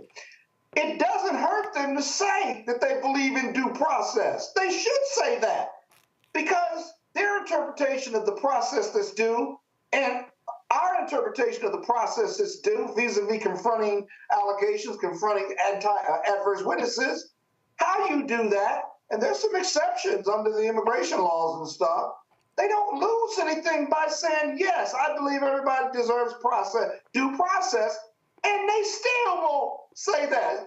Answer yes. But they won't say it. Think about that. But Mustafa, no. But Mustafa, they won't say it because the thugs that voted for him, they don't believe in it. They're like just sitting it out.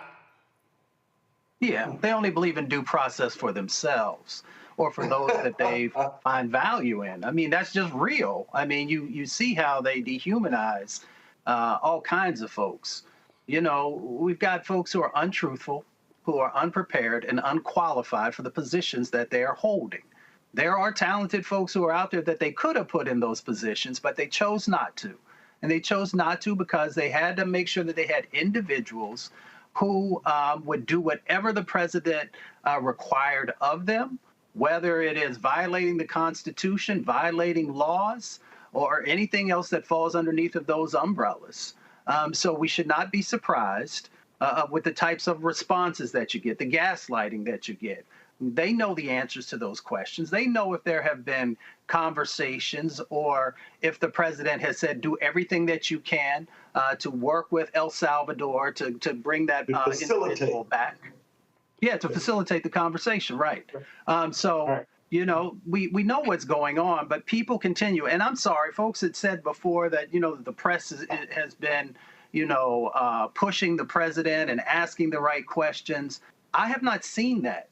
Because every time he has a set of talking points that he injects into no matter what the particular item is that he's going to talk about. He's going to talk about DEI. He's going to talk about, you know, folks not being qualified. He's going to talk about all these types of things. And I never hear anyone in the press say, well, what exactly does that mean? Where are the facts? Where are the examples? So we continue to allow. Or you never hear them say, that's a lie. Well, yeah, exactly. That's a lie. But that's a lie. You know, you want to hear what are those facts? What are those examples? Because then people can make an informed decision if they want to continue to support these types of actions. If you just say it's a lie, then they'll just say, well, that's just folks who are hating on him, instead of being able to actually break this stuff apart.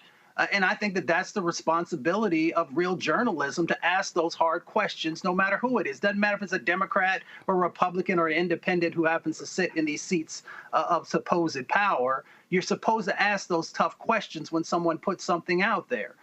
So we continue to see it play out time and time again. And that's the reason why you have all these folks who are just caught up in this chaotic situation and are not thinking critically about, you know, what you're losing as an American by allowing these types of things to go on. Well, again, if you want to see their stupidity, how about this here? Trump's Department of Justice has opened an investigation into the Hennepin County Attorney's Office in Minnesota. Okay, let me explain, y'all. This is a DA's office in Minnesota. After the DA, Mayor Moriarty, directed prosecutors to consider racial disparities when negotiating plea deals. The DOJ Civil Rights Division, led by Hamid Dillon, announced the probe, citing concerns that the policy may illegally factor race into prosecutorial decisions. The Justice Department's letter states that the investigation will examine whether the office is engaged in a pattern of violating constitutional rights by unlawfully considering race. Moriarty's office says it will cooperate and stands by the policy's legality. Scott, what the hell? The law still bars racial profiling, racial discrimination, and racial disparity in sentencing. The judicial canons of ethics, most bar rules, and the laws on the books, notwithstanding executive order, that doesn't mean diddly squat. The law is still the law. There's nothing inappropriate, unethical, or wrong about that prosecutor's office when looking at its policy regarding sentencing. Are we being racially fair with dispensing sentences? If I'm sending black people to jail at a 5-to-1 rate and they're being sentenced more based on our recommendations than, let's say, a similarly situated white convicted criminal, there's a problem with that. In fact, that's reversible error if the defendants appeal it based on racial disparity in the sentencing recommendation, let alone whether it's the judge that's doing it or the recommendations coming out of the prosecutor's office. And so that investigation is going nowhere. And I'm not sure that the feds have any authority over the discretionary review, internal review by a state prosecutor duly elected by the people of that jurisdiction. Period. But this right here, Randy, is what we were trying to tell people about attacks on DEI. They broaden this thing and they want to go after everything. And I said they want to completely undercut and defund the black civil rights and economic rights agenda. That's what this is about. They don't care if there are racial disparities. They would like to actually pretend that there aren't racial disparities. They would actually like to pretend that we all are on an equal playing ground, that the history isn't what it is with race in America. And so if you were to set up that premise as if there have not been our racial past in this United States, then you could say, well, why would we have this program? That's unfair. The programs are in place because we do have the discrepancies. The programs are in place because currently the justice system heavily penalizes black people to a high difference than they do white people. It's factual. They come out with the statistics every year. The government comes out with the statistics every year. They report on themselves, and they say repeatedly, that we have these issues. So what the prosecutor was doing is what she should be doing, and say, let's keep in mind that we have these issues in America and be cognizant of it. But Trump's people would try to act as if it doesn't exist. And that is a problem because we know very clearly, and they know that they do exist. Mustafa? Well, I would build on what Randy said. I want people to pay attention because when Trump talks about racial discrimination, he is trying to get America to believe that there are white folks who are being racially discriminated against, right? So you got to watch the flip that's going on. So when you got the flip going on and you don't have anybody saying, well, when we look at housing, we don't see, the disparate impacts that are happening to white folks in housing. We don't see the disparate impacts happening in relationship to health care. We don't see the disparate impacts happening to white folks when it comes to the wealth gap that exists inside of our country. You can go down the list, but folks don't pay attention to how he is both on the subliminal level and also just on top, continuing to feed this stuff to folks across the country. So folks start to think, well, you know what? Maybe there really is white folks who are being discriminated in our country, even though the data doesn't say it. Then you got to pay attention also to the fact, as Randy just shared, that this is also a part of a plan to be able to, mess with policy. And then, of course, policy is tied to resources, whether it's on the grant side or the contract, the subcontract side. So you got to understand this game that is actually being played. But it starts on the auditory level of saying things and nobody fact checking it. And nobody saying, well, where's the facts? Where are the examples? Because if you're saying this and if it's happening at the level that you're trying to make it sound like it is, then it should be rampant and you should be very easily have 3 or 4 or 5 examples you can pull out your pocket. And of course, he can't because he understands that it is a part of the misinformation and disinformation campaign that they have been going on both in this moment and over a number of sets of years before we got to this point. I got to run this one by y'all. Randy Hinton Jr. Has been charged with aggravated murder and is being held without bond for allegedly running over a deputy sheriff who the day before shot and killed his 18-year-old son. Police say Ryan Hinton was killed after brandishing a gun at police during a stolen vehicle investigation. A gun was found at the scene. There's no indication that he fired it. Now, this is the courtroom scene, but I want y'all to check out what happened as he was coming into court. Now, you see all of these cops surrounding him, but let me show you what happened before this as he walked in. Go to my iPad. This brother here was not, I mean, they stared him down, he stared them down.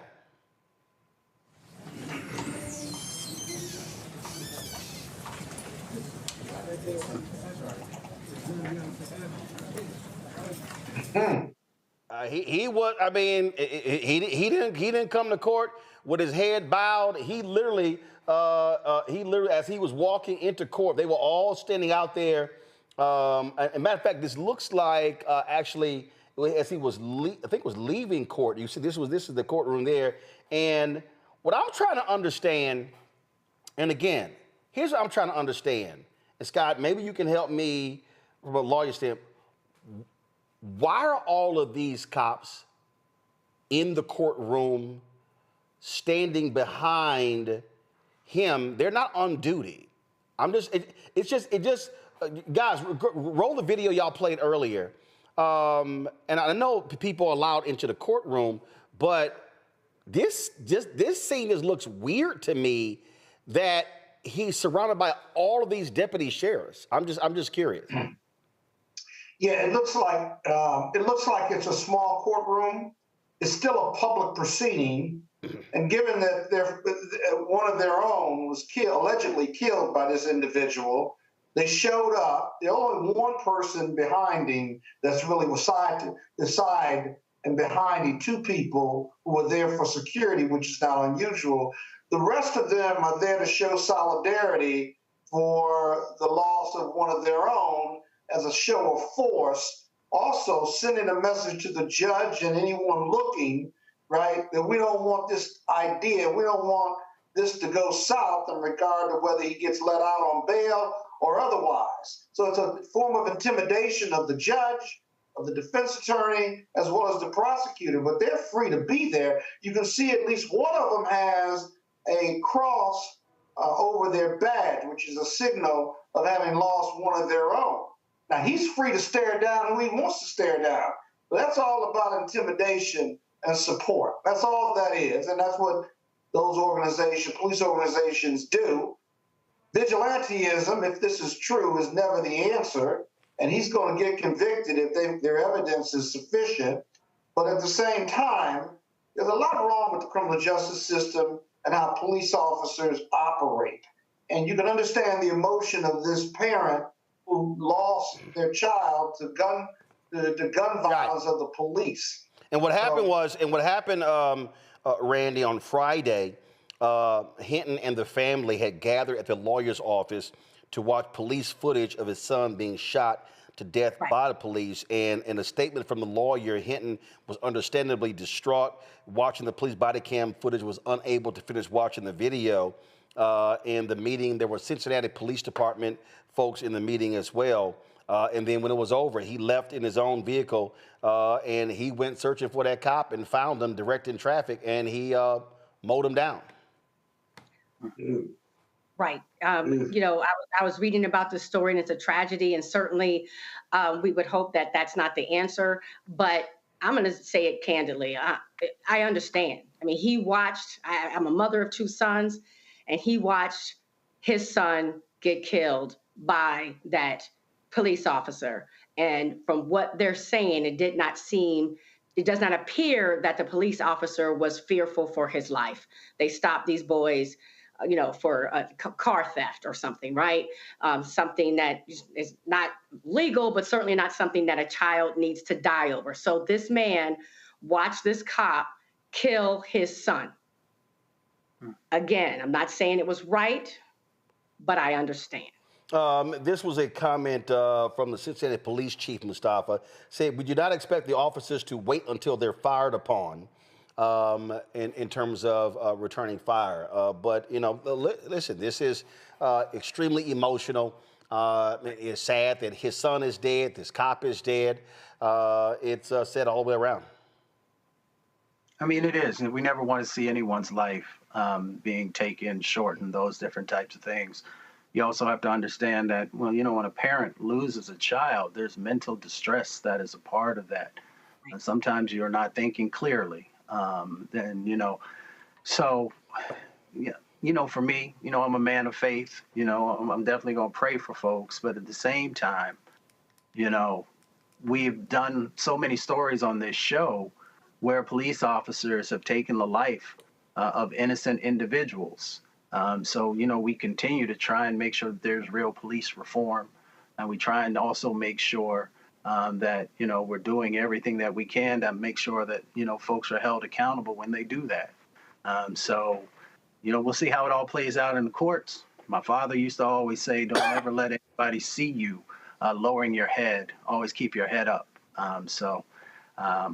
I hope that that is a message that folks receive to make sure they keep their head up. Folks, tonight, a major update in the case that shocked Mississippi and the nation. Michael Corey Jenkins and Eddie Terrell Parker, two black men who were brutally tortured by a group of former cops known as the Goon Squad, have reached a $2.5 million settlement in their civil lawsuit against Rankin County Sheriff Brian Bailey.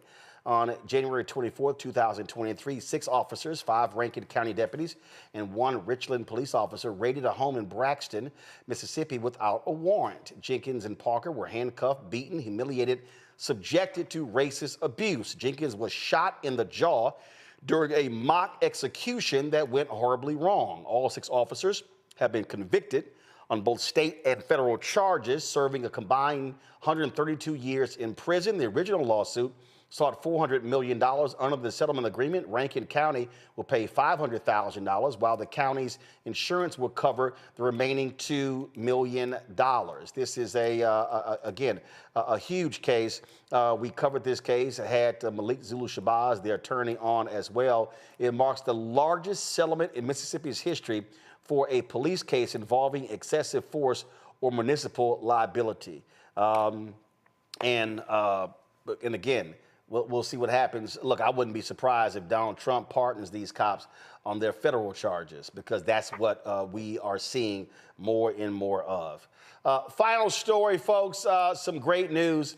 The late Chuck Stone, a trailblazing journalist, he worked in black media. He was the editor of the Chicago Defender, columnist for the Philadelphia newspapers, former UNC Chapel Hill professor, honored with a special Pulitzer Prize, the highest national award in print journalism. He was recognized for his groundbreaking coverage of the civil rights movement and his role as the first of all, of course, that took place at black newspapers. I wish the Pulitzer Board had said that.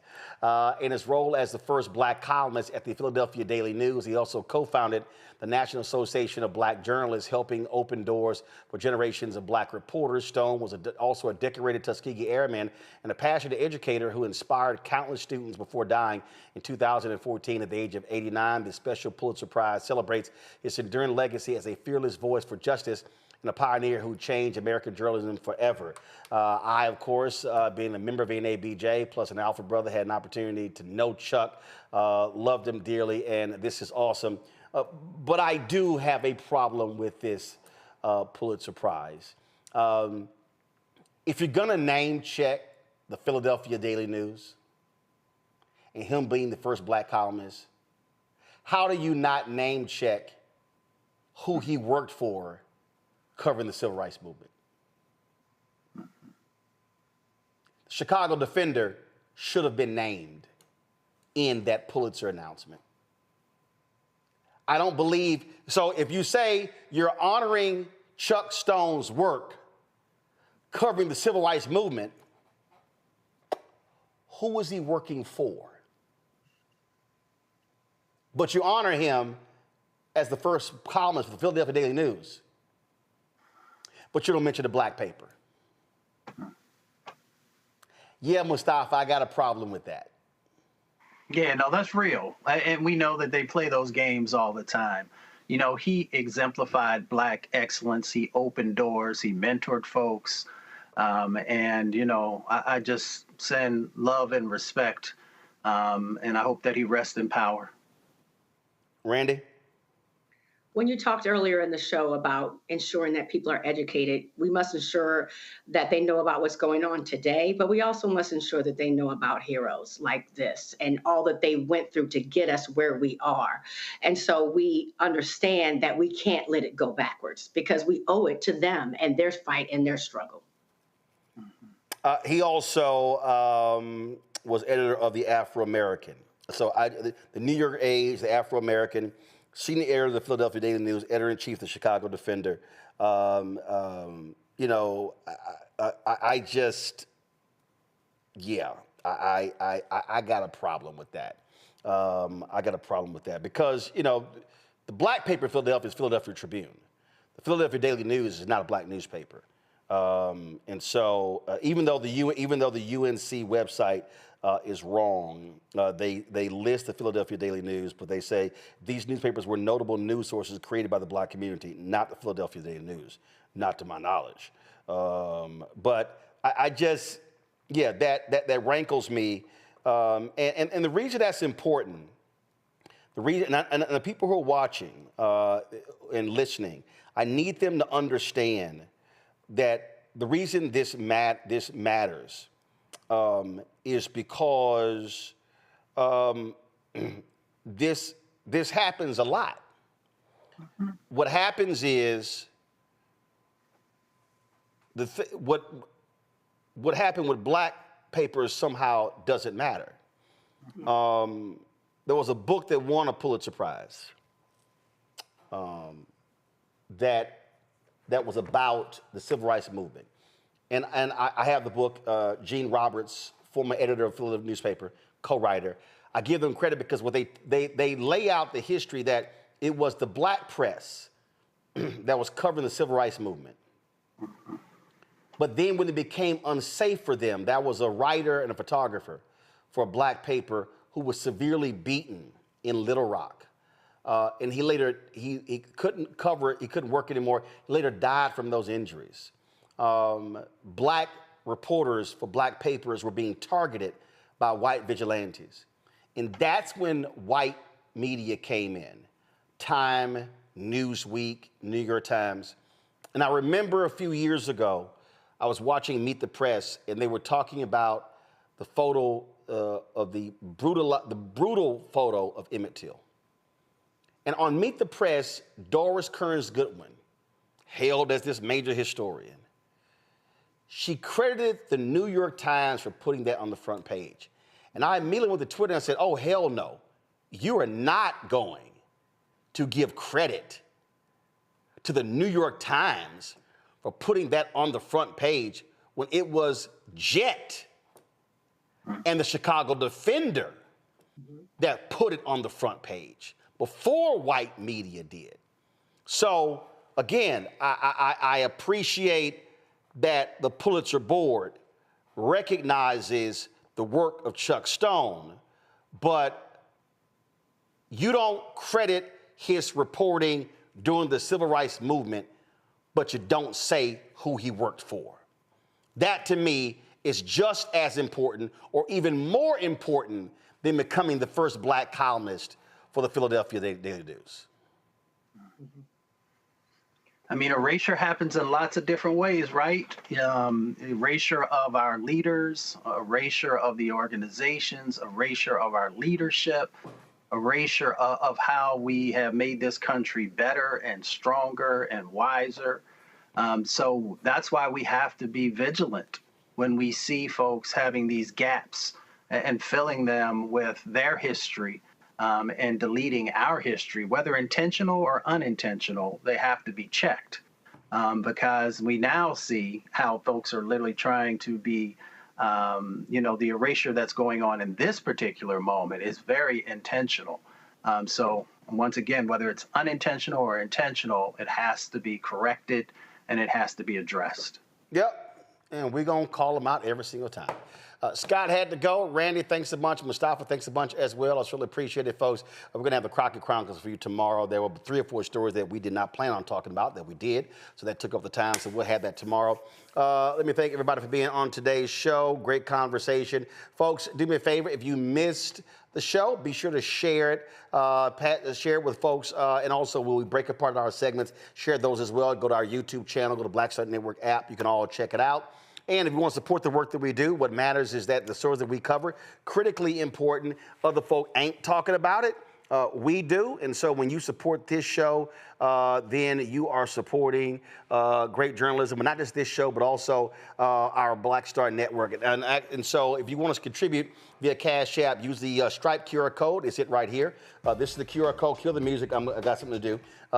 Stripe QR code right here to give it via Cash App. Also, for credit cards, check and money orders, make them payable to Roland Martin Unfiltered, P.O. Box 57196, Washington, D.C., 20037-0196. PayPal's R Martin Unfiltered, Venmo's RM Unfiltered, Zelle, Roland at RolandSMartin.com, Roland at RolandMartinUnfiltered.com. Be sure to download the Black Star Network app, Apple phone, Android phone, Apple TV, Android TV, Roku, Amazon Fire TV, Xbox One, Samsung Smart TV.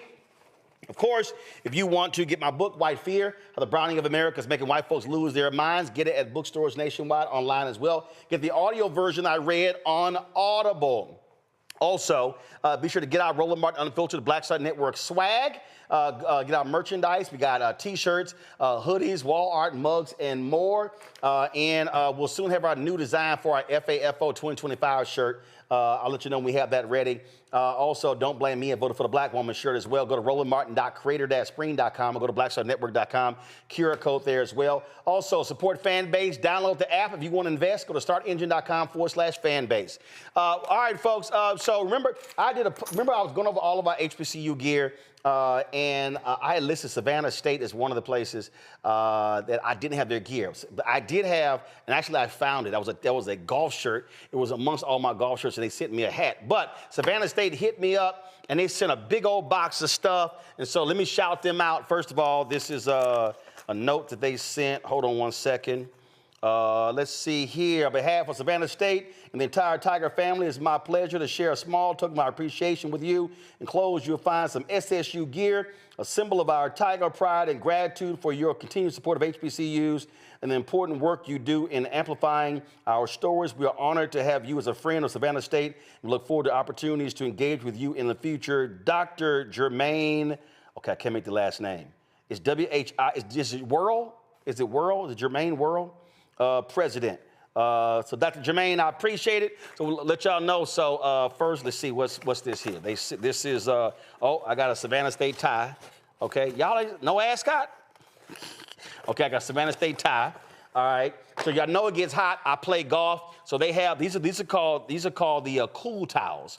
So these towels here, you actually dip them in the ice water and then you pop it, and then you place it, when you're playing golf, you actually place it around your neck and inside of your shirt. That keeps you cool. So they sent me a couple of these here.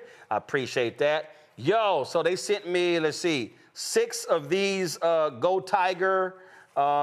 They sent me 3 blue and 3, come on, give me another camera. Come on, go wide, come on. They sent me the blue and the orange, so I appreciate that. Let's see here. Sent me some Savannah State shades. All right, so here we go. I got the Savannah State shades right here. I'm surprised y'all ain't got no orange shades, you know. make it pop. All right, so let's see here. We got a Savannah State book, The History of Savannah State University. Tell them we are rising. Let's see here. See, y'all gonna make it hard on the rest of these people because y'all sent a lot of swag. Let's see here. I got a Savannah State water bottle right here. That's cool. Can't have enough water bottles. Let's see here. This HBCU Proud hat right here. So I appreciate that. Let me go ahead and do this here. So I'll take my cowboy hat off, and then we'll put the hat on. All right. Let's go ahead and put the hat on, and then let's see here. Y'all know I the bill got to be straight, so I got to bend that sucker. I can't stand these new hats with that big ass dinner plate brim. So this one here works right here, y'all. Let's see right here. Here is a Savannah State golf shirt. Yep, I'll be rocking that on a golf course. So y'all see that right here. Got that in white.